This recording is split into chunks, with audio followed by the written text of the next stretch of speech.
The Great White Brotherhood presents Humberto Rohden Self-Initiation. Give peace a chance. Nowadays, many people talk about initiation. Everyone wants to be initiated. But they understand by initiation an allo-initiation, an initiation by another person, by a master, a guru. This also initiation is a utopia, an illusion, a spiritual fraud. There is only self-initiation. Man can only be initiated by himself. What the master, the guru, can do is show the way where someone can self-initiate.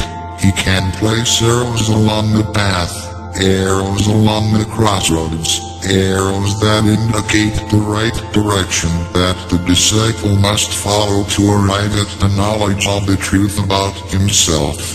This the master can and must do, assuming he is self-initiated.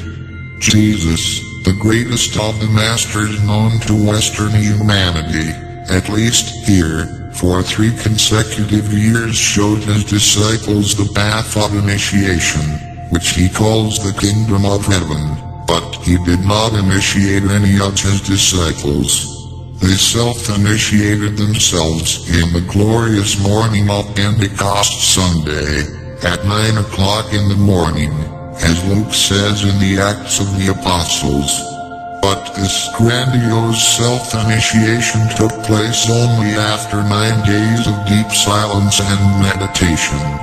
120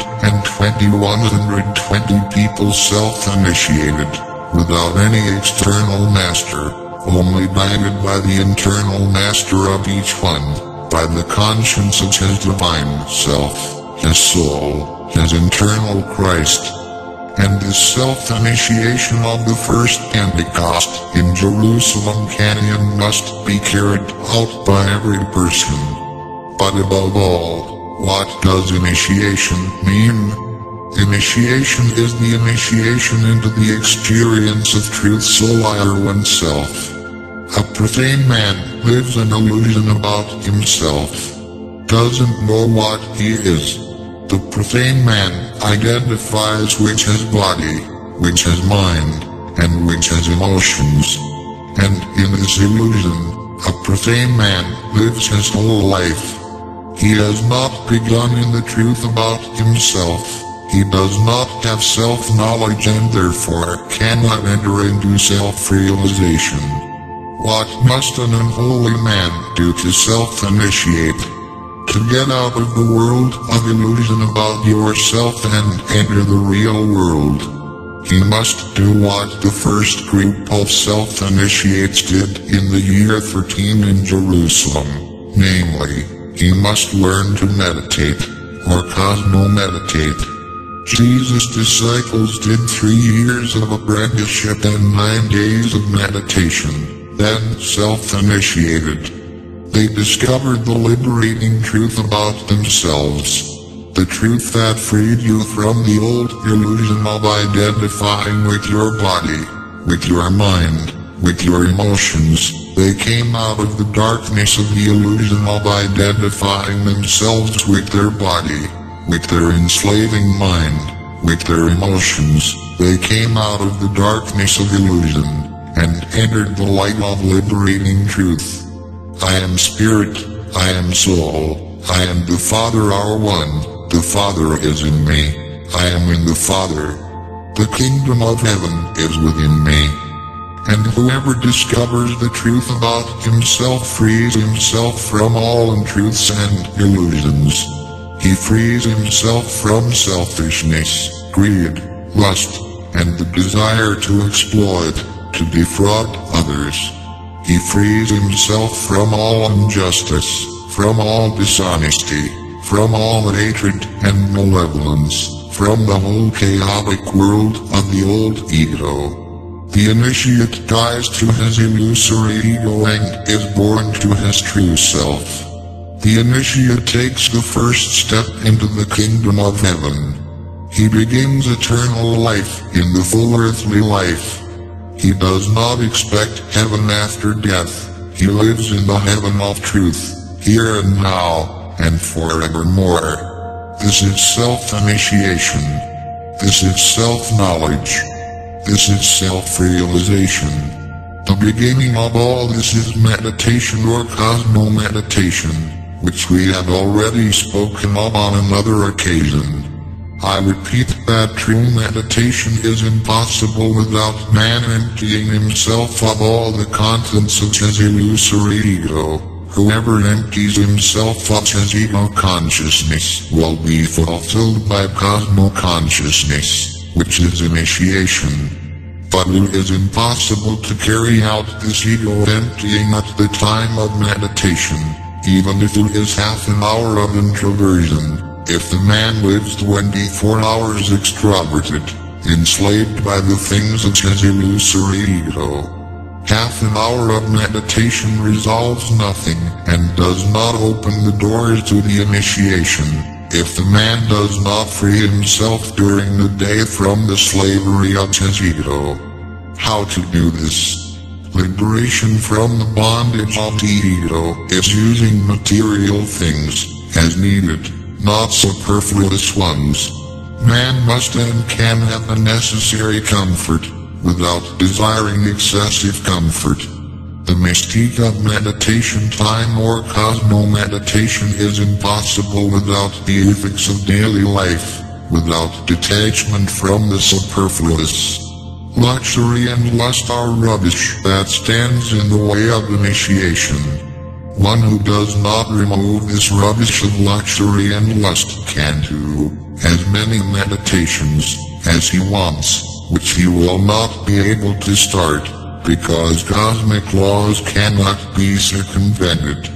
Man's true happiness begins with his self-initiation. Outside of this, he may have a world of enjoyment and pleasures, but he will not have true happiness, peace of mind, or tranquility of conscience. All enjoyments and pleasures are of the illusory ego, only happiness is of the true self. A self-initiate is also a redeemer for others. When a single man, who wrote Mahatma Gandhi, comes to the fullness of love and self-realization, he neutralizes the hatred of many millions. Nothing can the world expect from a man who expects nothing from the world. Everything can the world expect from a man who expects nothing from the world. The initiate gives everything and expects nothing from the world. He has already closed accounts with the world. He is even with the world. He can give everything without losing anything. The self-initiated is a mystic, not a mystic of solitary isolation, but a dynamic and sympathetic mystic, who lives in the midst of the world without being of the world. Where there is fullness, there is an overflow. Man fulfilled by self-knowledge and self-realization overflows his fullness, consciously or unconsciously, whether he knows it or not, whether he wants it or not. This cosmic law works infallibly. It does well. After all, it is good, because it lives in harmony with the soul of the universe. Therefore, to do good for others and humanity, it is neither necessary nor sufficient to do many things, but it is necessary and sufficient to be good, to be realized and filled with your central self, to be aware of and experience in accordance with yourself. Central, with its inner Christ, the fullness of mystical awareness of the unique fatherhood of God irresistibly overflows into the ethical living of the universal fraternity of men. To have oranges, real oranges, it is not necessary to manufacture them. It is necessary and sufficient to have a real orange tree and keep it strong and vigorous. It is not even necessary to teach the orange tree how to make oranges. It knows, with infallible certainty, how to make flowers and fruits. Thus, all the concern of wanting to do good to others without being good is an illusion as disastrous as the effort of wanting to make a real orange without having an orange tree. More important than all doing is being. Where there is no internal fullness, there can be no external overflow. To do good to others, a man must be good to himself.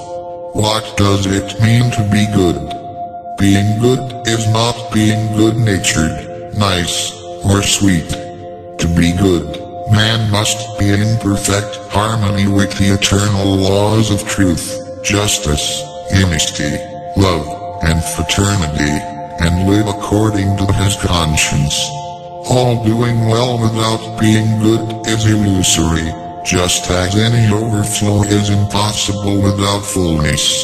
Our doing well is worth as much as our being good. Being good is self-knowledge and self-realization. Only knowing the truth about yourself is liberating. Any and all illusions about oneself are enslaving. The loudest successes without inner realization are dazzling emptinesses. They are like soap bubbles, beautiful on the outside but full of emptiness on the inside. 1% being good accomplishes more than 100% doing well. Self-initiation is essentially a matter of being, not doing. This fullness of being is not realized by simple solitude, but by alternating introversion and extroversion. Man must periodically make his entrance into himself, in the solitude of meditation, or cosmo-meditation, and then make his egress to the external world, to test the strength and authenticity of his entry. All self-initiation consists of this entering, this egressing, this mystical implosion, and this ethical explosion. There is no evolution without resistance. Everything easy is not guaranteed.